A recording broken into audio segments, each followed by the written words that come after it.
What are the major issues with the topic of critical reasoning that students face in banking exam, in insurance exam, or other government exams that has critical reasoning or its application? Why only government exams? Even exams like CAT and other MBA entrance exams, they also have a heavy dependence on critical reasoning and its application in English language section.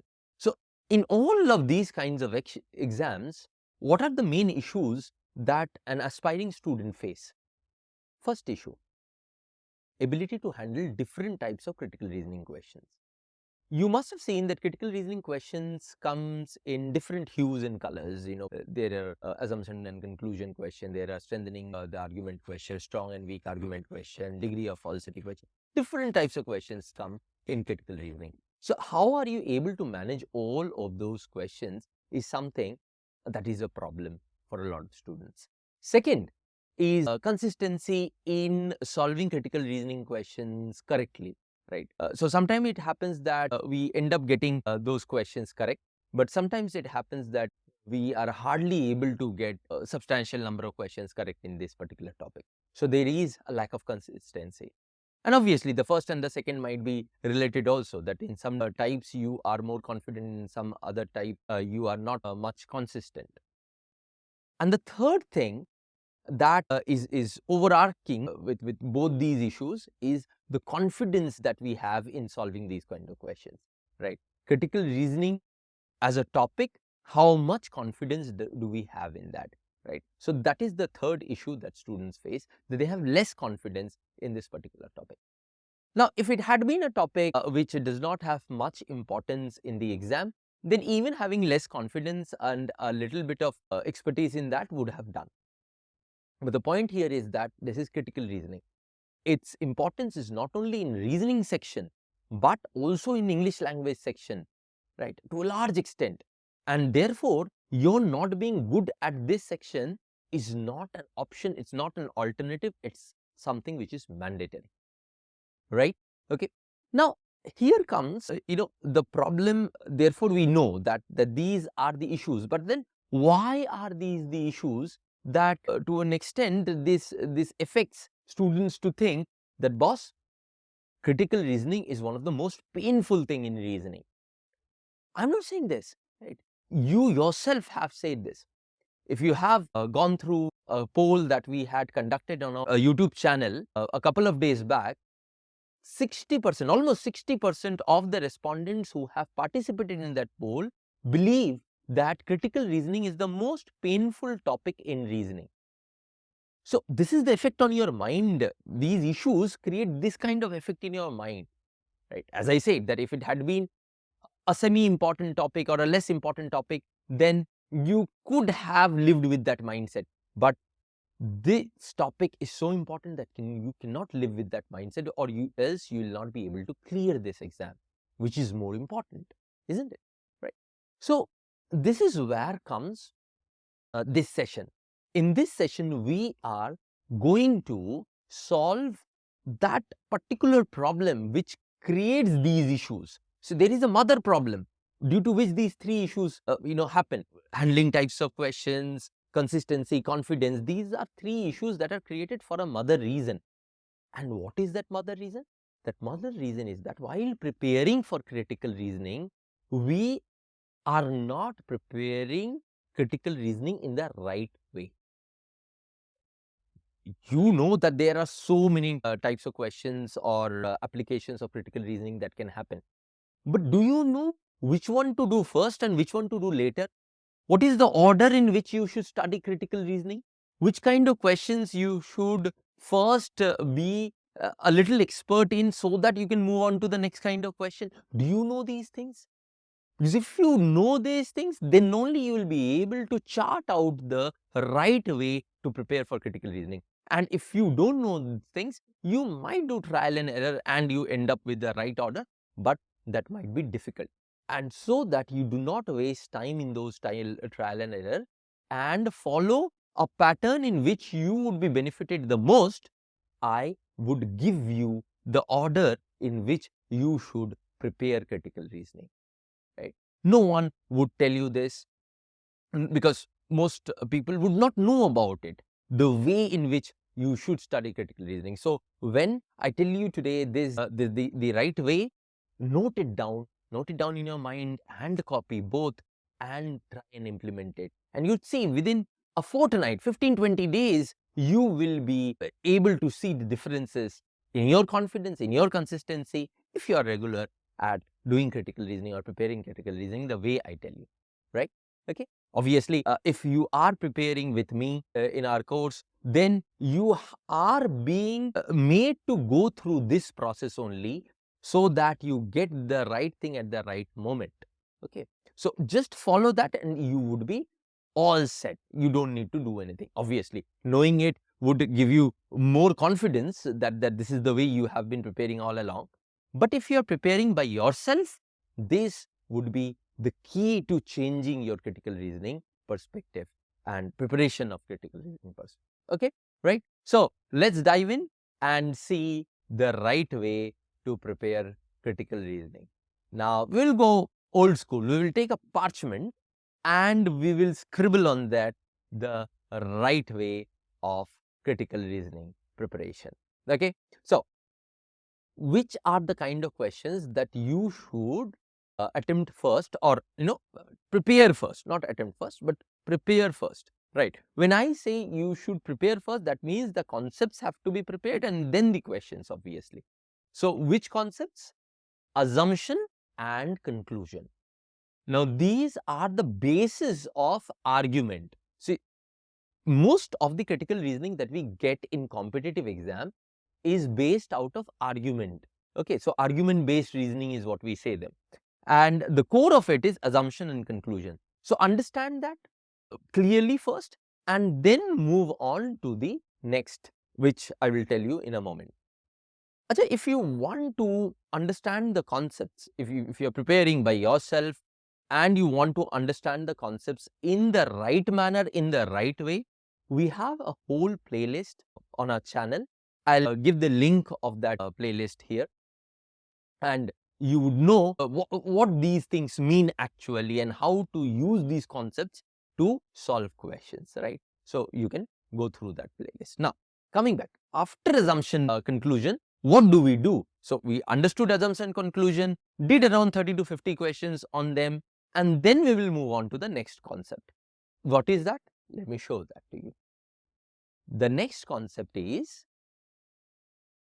yes, from assumption would flow strengthening and weakening of argument. Not from assumption, yes, the application of assumption would be more in these kind of questions, but obviously you should know what conclusion is also to answer these kind of questions. So strengthening and weakening of argument kind of question is the next step in your preparation. So prepare on them, those kind of questions, again 30-50 questions. Like if you are preparing with me, you know that after the class of strengthening and weakening of argument, I give you 30 questions, so 40 questions to practice. So the reason is that, so that you are able to master the concept in a way that it is ingrained in your mind. Okay, so that is the next step. The third step flows from conclusion. What kind of question you can do after conclusion, after you have done assumption and conclusion? Obviously strengthening and weakening. Another is inference and summary. So your preparation is going in two ways. So obviously if step 1 is assumption and conclusion, step 2 is strengthening and weakening of arguments, and then inference and summary, right? Then what do we do? Then do strong and weak argument kind of questions and assertion and reasoning kind of questions. Again, when I say question, I mean you will have to do the concepts behind them also, because doing questions does not make sense if you do not know how and what is the main concept behind these questions and how to solve these questions. Okay, right? Mindless practice would not do. So that strong and weak argument plus assertion reasoning. Now you might be confused that strengthening and weakening of arguments and strong and weak arguments, what is the difference? So to know the difference, you will have to refer to that playlist, the link of which I would give in the description as well as in the pinned comment, which would help you. After this session, you can go through that playlist, which that would help you to give you the concepts, underlying concepts behind these questions, And obviously you will understand the difference. So what is the difference between a strong and weak argument question and a strengthening and weakening of argument question? You will understand that clearly, right? Okay. So now that we are done with this, what do we do? From the later part, that is the step 3. So step 4 was strong and weak argument and assertion reasoning. From step 3, inference and summary, flows cause, effect and course of action, right? These two types would be flowing from inference and summary or conclusion. This is the conclusion wala line, and the above one is the assumption wala line, right? So cause, effect and course of action, again do questions based out of the concepts of these two areas. Then what to do? Now, next is something which you can come from both sides, right? So because it is related, and that is fact inference judgment. Now, fact inference judgment, you can come from the lower side also and the upper side also. Once you have done assumption conclusion and you take the top route, strengthening and weakening of arguments, strong and weak argument, assertion and reasoning, right? And then come to fact inference judgment. But before you come to fact inference judgment, it is necessary that you have done inference and summary kind of questions and their concepts, because then you would be easily be able to put in inference kind of cases your knowledge of inference and summary type of questions. Okay, right? So if assumption conclusion was your step 1, strengthening and weakening argument was step 2, inference and summary was step 3, strong and weak argument and assertion reasoning step 4, cause effect course of action step 5. This is your step 6. Then from course of action, you can do decision making. Now that's another line, right? Decision making questions normally come in UPSC CSAT. It comes in your ZAT MBA entrance exam. So, and that there are other areas also where they come. It is one level up than general course of action questions. So, but then the application of course of action is there in decision making. There might be other exams also where it can come. So this is something which is an offshoot of the course of action wala line. Then from FIJ, fact inference judgment and decision making, flows a line which ends at degree of falsity, right? So do you need both decision making and FIJ to understand degree of falsity? No, if you know both of them, it's okay. But then with FIJ and course of action concept only, you can do degree of falsity, right? And finally, remaining are those miscellaneous types of questions that can come in different names, like your parallel argument question, or then flaw in reasoning question, all of these kind of questions, and many ways. These are nothing but flowing from step 2 and step 3. So all of these kind of questions basically are offshoots or application of strengthening and weakening of argument as well as inference, right? Okay. So this is what your critical reasoning flow chart, preparation flow chart is. This is the right way in which you should prepare for critical reasoning. Okay. And this is the trick to become, when you prepare in the right way, then there is an inherent trick inside it, because you are building over a strong foundation. If you do not prepare it in this way, what would happen is that, I'll tell you what would happen. So you see, the problems that we discussed at the starting of the lecture, issues, that is lack of confidence. Why? Because let's say you have done fact inference judgment and you have done assumption conclusion, but you haven't done strengthening and weakening of argument well.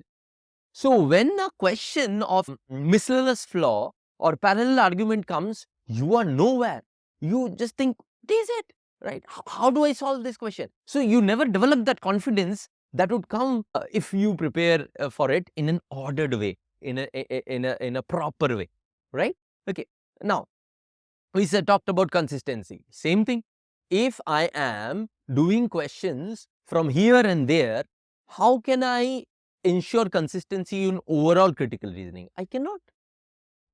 Okay. And this also is directly related to the first issue that we face, is the handling the different types of questions, because we are not able to handle different types of questions because we haven't done something which is needed prior to it. With this flow chart in your mind, you would be clear that this needs to be done first, then this second, then third, then fourth, right? Just follow that order if you are preparing by yourself, and you would do the best. So that was what was in today's agenda, and I hope that you would use this knowledge well in preparation of your critical reasoning. Take help from the playlist that I was referring to and our other lectures that are there on the channel. There are so many valuable lectures on the channel that it would help you a lot, right? And that's it. Prepare the CR concepts, do questions on that. And if in near future you want to see me solving questions of critical reasoning, I have solved a lot of critical reasoning questions in my previous videos, right? If you want me to solve more critical reasoning questions in future, put in the comment section. Tell me in what kind of questions you are having more issues, so that I can pick up those kind of questions and solve that for you. Okay, so that will be all for today. Thank you very much and all the best.